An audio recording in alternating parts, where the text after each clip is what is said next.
National Herald കേസിൽ സോണിയാഗാന്ധിക്കും രാഹുൽ ഗാന്ധിക്കുമെതിരെ കുരുക്ക് മുറുക്കിയിരിക്കുകയാണ് enforcement directorate. കേന്ദ്രം പകവീട്ടുകയാണോ കോൺഗ്രസിനോട്? അവസാനം പറയാം, കേന്ദ്രം പകവീട്ടുകയാണോ എന്നുള്ളത് ഒരിക്കലും അല്ല. കേന്ദ്രത്തിന് അങ്ങനെ ഒരു സ്ട്രാറ്റജിയേ ഇല്ല. അവർ തനിയെ കുഴിച്ച കുഴിയിൽ അവർ ചെന്ന് ചാടുകയാണ്. നിങ്ങളതിൻ്റെ ഹിസ്റ്ററി പരിശോധിച്ച് നോക്കുക. 2012 സുബ്രഹ്മണ്യ സ്വാമി കൊടുത്തൊരു കേസാണ് തുടക്കം. എന്താണ് കേസ്? അതായത് അസോസിയേറ്റ് ജേർണൽ ലിമിറ്റഡ് എന്ന് പറയുന്ന ഒരു കമ്പനി, ആ കമ്പനി നാഷണൽ ഹെറാൾഡിൻ്റെ കമ്പനിയാണ്. ആ കമ്പനി കടത്തിലായപ്പോൾ അവർക്ക് 90 കോടി രൂപയുടെ കടത്തിലായി. പക്ഷേ അവരുടെ എസ്റ്റിമേറ്റ് 2000 മുതൽ 5000 കോടി വരെയുള്ള അവർക്ക് ആസ്തിയുള്ളവരാണ് 90 കോടി രൂപയ്ക്ക് കടത്തിലായത്. അവരെ സഹായിക്കാൻ ആര് പോയി? ഈ പറഞ്ഞ കോൺഗ്രസ് പാർട്ടി പോയി. അവരെ ഹെൽപ്പ് ചെയ്യാൻ പോയിട്ട് അവർ 90 കോടി രൂപ കൊടുത്തിട്ട്, അതേ സമയത്ത് രാഹുൽ ഗാന്ധി സോണിയാഗാന്ധി കൂടെ യങ് ഇന്ത്യ എന്നൊരു കമ്പനി ഉണ്ടാക്കി 50 ലക്ഷം രൂപയുടെ ഒരു കമ്പനി ഉണ്ടാക്കി. ഈ 50 ലക്ഷം രൂപയുടെ കമ്പനിയിൽ ഈ പറഞ്ഞ അസോസിയേറ്റഡ് ജേർണൽ ലിമിറ്റഡ് എന്ന് പറഞ്ഞ സാധനം, ആ കമ്പനി ഇങ്ങോട്ടങ്ങ് മാറ്റി.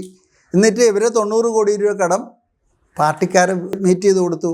അപ്പോൾ 90 കോടിയുടെ കടം തീർന്നപ്പോൾ എന്ത് പറ്റി? Associate journal with 2000 to 5000 crore എസ്റ്റിമേറ്റുള്ള പ്രോപ്പർട്ടി എല്ലാം കൂടെ യങ് ഇന്ത്യയിലേക്ക് വന്ന് വിട്ടു.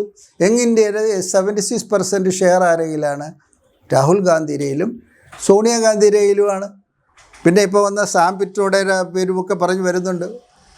അപ്പോൾ അതിൻ്റെ അർത്ഥം എന്നത്, അത് മൊത്തത്തിൽ കൂട്ടി വായിച്ചപ്പോൾ മനസ്സിലാകുന്നത്, വളരെ ആസൂത്രിതമായി ബുദ്ധി ഉപയോഗിച്ച് ഒരു വലിയ നാഷണൽ ഹെറാൾഡ് പോലെയുള്ള ഒരു പബ്ലിഷേഴ്സിൻ്റെ 2000 മുതൽ 5000 കോടി വരുന്ന പ്രോപ്പർട്ടി അവരേതാണ്ട് 90 കോടി രൂപ കടത്തി കിടന്നപ്പം ആ പ്രോപ്പർട്ടി ഒരു ചെറിയ കമ്പനിയുടെ യങ് ഇന്ത്യ എന്നൊരു കമ്പനിയുടെ പേരിലുണ്ടാക്കുകയും 90 കോടി രൂപയുടെ കടം തീർക്കുകയും അത് കോൺഗ്രസ് പാർട്ടി തീർക്കുകയും ഈ പ്രോപ്പർട്ടി എല്ലാം ഈ യങ് ഇന്ത്യയിൽ വരികയും യങ് ഇന്ത്യയുടെ ഷെയർ ഹോൾഡേഴ്സായ രാഹുൽ ഗാന്ധിയും സോണിയാഗാന്ധിയും മറ്റ് ബന്ധപ്പെട്ടവരും ആ ബെനിഫിറ്റ് എടുക്കുകയും ചെയ്യുന്ന ആ പ്രക്രിയ ഇദ്ദേഹം പഠിച്ചപ്പോൾ മനസ്സിലായി.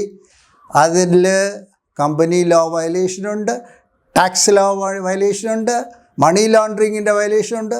അത് സുബ്രഹ്മണ്യ സ്വാമി കേസിൽ പോയിട്ട് എസ്റ്റാബ്ലിഷ് ചെയ്ത്, അത് കഴിഞ്ഞ് ED അത് എൻക്വയറി ചെയ്ത് 2012 തുടങ്ങി 13 കൊല്ലം എൻക്വയറി ചെയ്ത് 2012 തുടങ്ങിയ കേസ് വന്നപ്പോഴത്തേക്ക് മോഡിയാണോ ഭരിക്കുന്നത്? അല്ലല്ലോ. 2012 കേസ് തുടങ്ങിയപ്പോഴത്തേക്ക് ഭരിക്കുന്നത് കോൺഗ്രസ്സുകാരല്ലേ ഭരിക്കുന്നത്. അത് കഴിഞ്ഞ് 2025 അപ്പോഴാണ് ED കേസ് കുറ്റപത്രം ഫയൽ ചെയ്തത്. അപ്പോൾ കുറ്റപത്രം ഫയൽ ചെയ്ത് കഴിഞ്ഞാൽ അതിൻ്റെ വഴിക്ക് പോവും. നാച്ചുറലി അവർ കുറ്റം ചെയ്തിട്ടുണ്ടെങ്കിൽ അവർ അനുഭവിക്കും. അനുഭവം എങ്ങനെയാണ്? അവർ തട്ടിയെടുത്തത് നിയമലംഘനത്തിലാണെങ്കിൽ അത് നഷ്ടപ്പെട്ടു പോകും. അതിൽ വല്ല ക്രിമിനൽ കുറ്റവും അതിലുണ്ടെങ്കിൽ അത് അനുഭവിക്കേണ്ടി വരും. അത് ഞാൻ അതിനെ കാണുന്നത്, അവർ തനിയെ കുഴിച്ച, അവർ പണസമ്പാദനത്തിന് വേണ്ടി പാർട്ടി ഉപയോഗിച്ച് അവർ കെട്ടിപ്പടുത്ത ഒരു സൗധം സ്വയം ഉടഞ്ഞു വീഴുകയും അതിൽ ചെയ്ത കുറ്റത്തിൻ്റെ പാപം സ്വയം അനുഭവിക്കുകയും ചെയ്യുന്ന ഒരു പ്രക്രിയ, ഒരു പ്രൈവറ്റ് കേസിൻ്റെ ഭാഗമായി 13 കൊല്ലം നടന്ന ഒരു പ്രോസസ്സിൻ്റെ അവസാന ഭാഗം. അതിനെ വേണമെങ്കിൽ പറയാം. എന്താണ് ഇപ്പോൾ ഭരിക്കുന്നത്? നരേന്ദ്രമോദി ചെയ്യുന്ന എന്താ പറയണത്, വെൻഡറ്റ, പൊളിറ്റിക്കൽ വെൻഡറ്റ എന്നൊക്കെ പറയാം. അല്ല, അവർ ചെയ്തത് അവർ അനുഭവിക്കുന്നു. ഒരിക്കലും നരേന്ദ്രമോദി ഫിലോസഫി ഓഫ് ഗവേണൻസിൽ ഒരിക്കലും വെൻഡറ്റ ബേസ്ഡ് പൊളിറ്റിക്സേ ഇല്ല. നിങ്ങൾ കുറ്റം ചെയ്താൽ നിങ്ങൾ തനിയെ അനുഭവിക്കുക. അതിനെ കരയ്ക്ക് പിടിച്ച് കയറ്റുന്നതിന്, നിങ്ങൾ ചെയ്ത തെറ്റിന് എന്തിന് ഞങ്ങൾ പിടിച്ച് കയറ്റാൻ വരുന്നത്? അത്രയേ ഉള്ളൂ.